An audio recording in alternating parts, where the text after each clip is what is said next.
Hello everyone, Dan here from the Next Issue Podcast. On today's video, I'll be doing a review for The Acolyte Episode 2. Now, we've already covered Episode 1, that's in a different video. I'll link it in the description of this one. Really interesting stuff. Now, if you haven't watched Episode 1 or Episode 2, I'll do spoiler-free for a little bit, and then I'll get into the spoilers and every detail that I was able to take note of. Overall, this second episode, I'm glad they released this as two episodes because I think ending at number one would have left us with too many questions.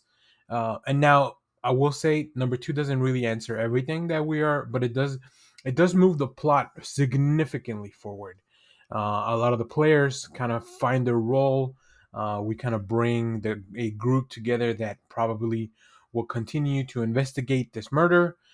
So yeah, so in the first episode, we saw that an assassin killed a Jedi, and now in this episode, a group of Jedi, along with another individual, hunt down this assassin to get to the truth of the matter. So let's get into it.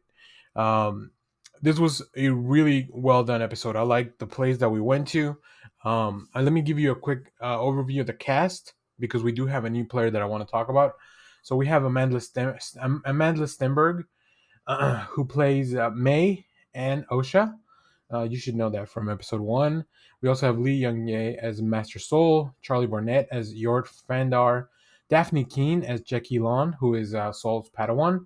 And introducing in this episode, Manny Jacinto. You may remember him from The Good Place. He plays Quimir, and really a standout performer in this episode.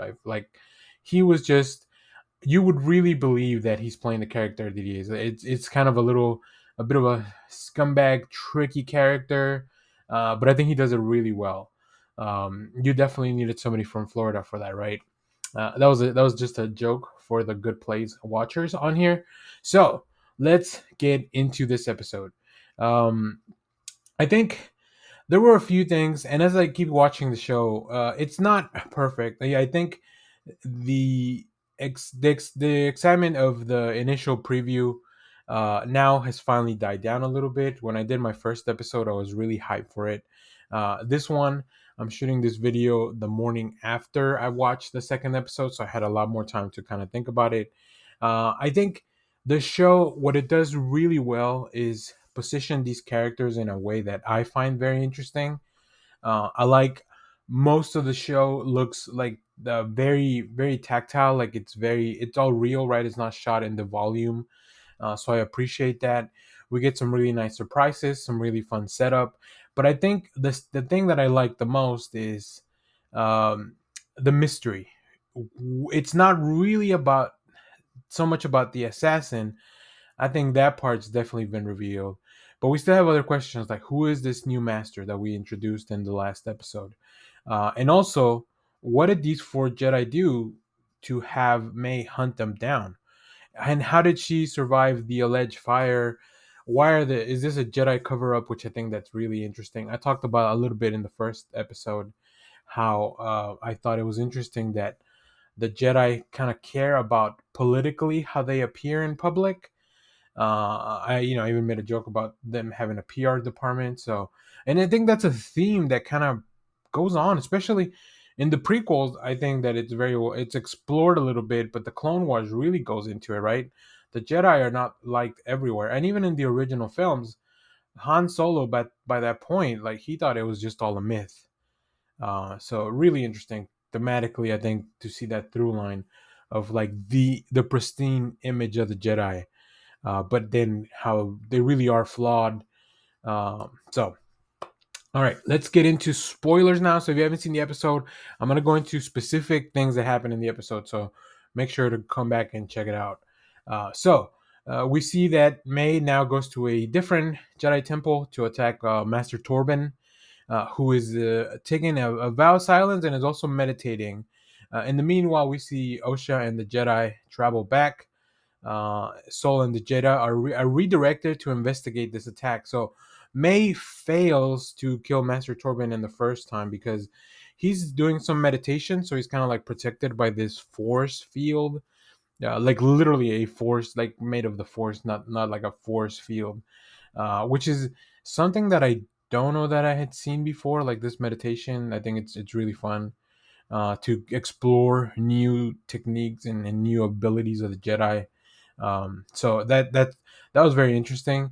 So May goes to Quimir, who is Manny Jacinto's character, to get a poison from a plant specifically found in their home planet, her and Osha's planet.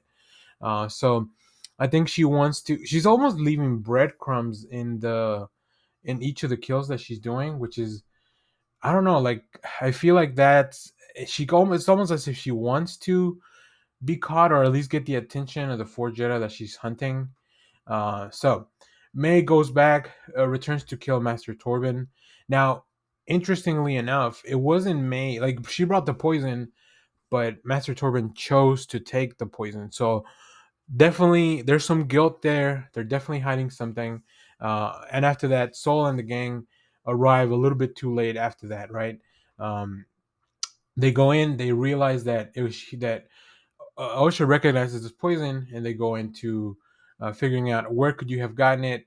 They find the apothecary where Quimir has kind of taken over. They do make a comment that it's not the regular guy, so something happened to the the operator of this apothecary while Quimir took over, and she goes in. OSHA goes in pretending to be May.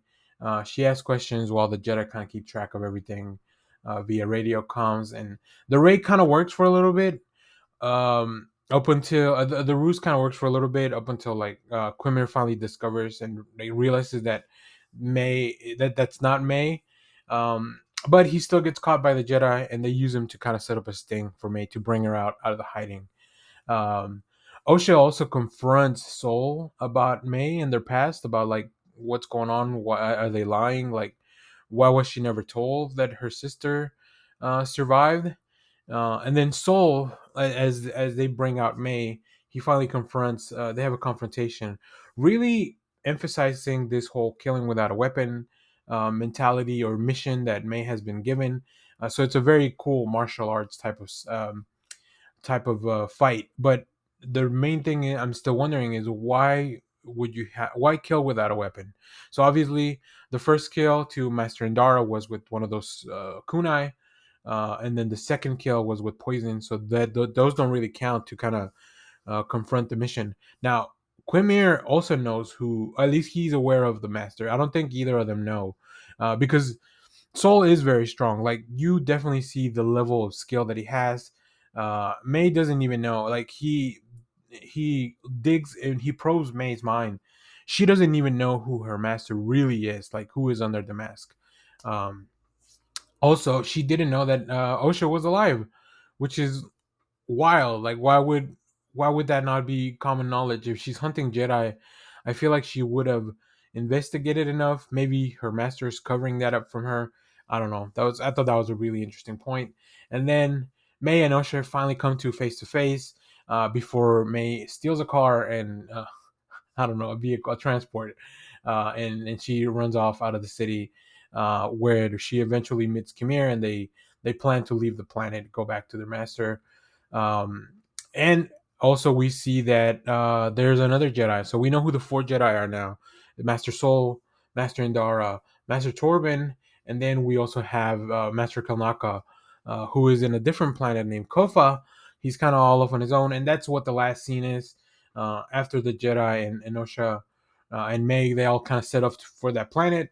Um, yeah, we meet Kalnaka as he's just trying to protect. He lives like in this down ship, so it's really cool to see a Jedi who's a Wookiee, um, and I want to know how that's going to come into play. Also, Kalnaka, what did they all do? So yeah, plenty of mysteries afoot.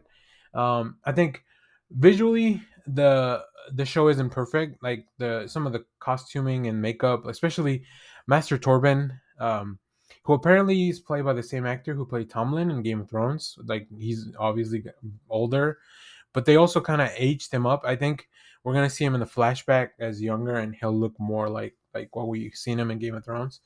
But yeah, that was an interesting choice. The makeup wasn't fully there. He had a really interesting hairline. Sometimes I don't know if it's just like, are you trying to make this person look old, or is this just like a cool haircut that you get in space? Uh, but other than that, some really, like I said, really cool fight sequences. Osha does a really cool like Batman thing where she uses the Force to spread out the dust and kind of like be able to escape from Soul and Yord. So yeah, I don't know. I really like the show. So I'll definitely be continuing these weekly videos. So if you enjoy the show, let me know what you thought about it down in the comments. As always, thank you for watching, everyone. Remember to share, like, subscribe, hit the bell so you know when we go live. That is most Saturdays, 10 a.m. Central Standard Time. Stay tuned. We have more comic reviews, trailer reactions, TV recaps, all that fun stuff here in the channel. Thanks for watching, and may the force be with you. Bye-bye.